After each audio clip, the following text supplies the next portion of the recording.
Let's pick up on that point with our guest, Anik Sen, PineBridge Investments Global Head of Equities. Anik, good to have you on today. We had a guest on in the first hour talking about a Santa Claus rally. Sounds like you're pretty optimistic that there's more upside ahead.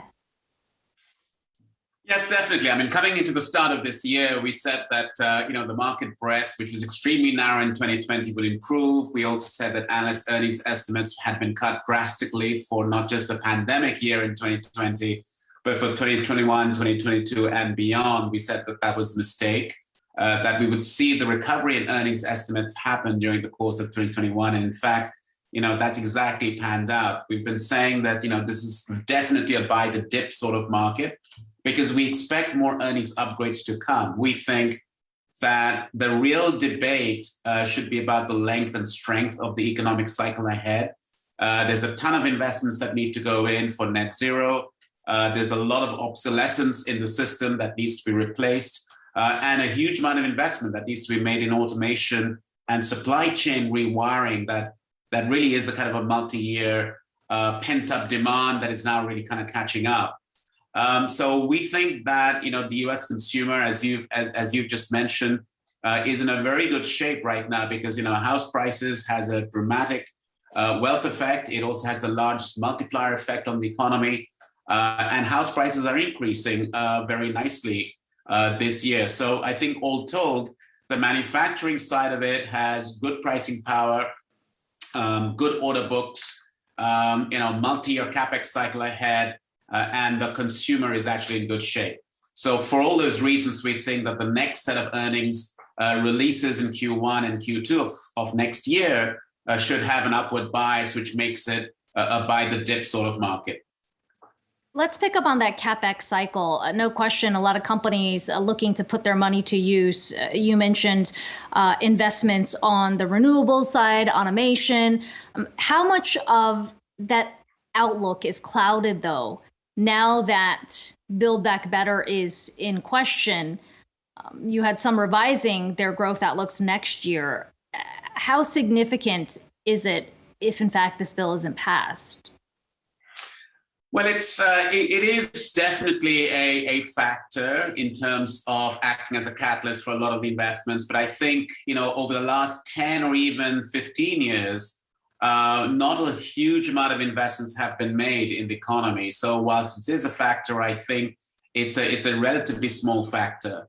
Most companies, when they think about their capacity utilization, the number is not really a representative number of the real capacity because so much of obsolescence in the system results in inefficiency. So, the real kind of efficient capacity is much less than what you see on the headline. And the other thing to note is that not a lot of debate and discussion is being had about China. China has been largely missing in action, I would say, as a market driver, as a sentiment driver as well for the longer term outlook. And our impression is that speaking to companies and building up that view of the top down from the bottom up, company by company, we see that the growth outlook in China has likely to have bottomed already in Q4. So if you put it all together, I think for 2021, you have a very strong, resilient US outlook. But to that, you have to have additional growth and additional investment spend that is really coming from the Chinese side as well, really from the Asian side. India is another market where we see a tremendous amount of, positive potential for recovery coming through as well. So major economies around the world are likely to be in a more synchronous outlook for growth in 2022. On China, there's the growth outlook overall, and then there's the question of where the Chinese money moves.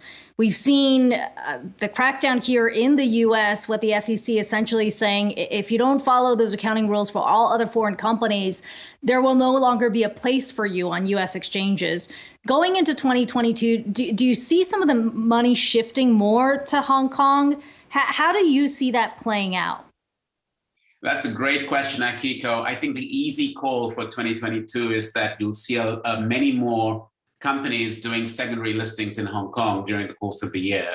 I think it just makes good insurance policy, so companies that are listed through ADRs in the US market, you should expect them to pursue secondary listings.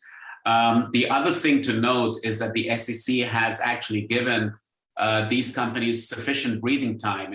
There's a 2024 deadline that the SEC has put in, which means that it's not a major kind of panic situation at all. So companies have sufficient time to plan, but you should expect more secondary listings.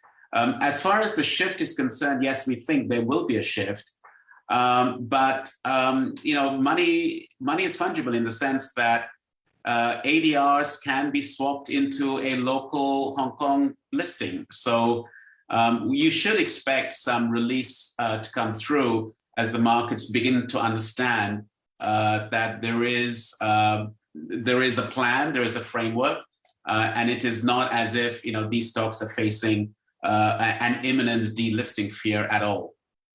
Yeah, an interesting story out from the FT today about how U.S. exchanges are now trying to recruit Southeast Asian companies as well as Indian companies to try and maybe fill the void left by some of these Chinese companies leaving. Anik, it's always good to talk to you. Anik Sen, PineBridge Investments Global Head of Equities.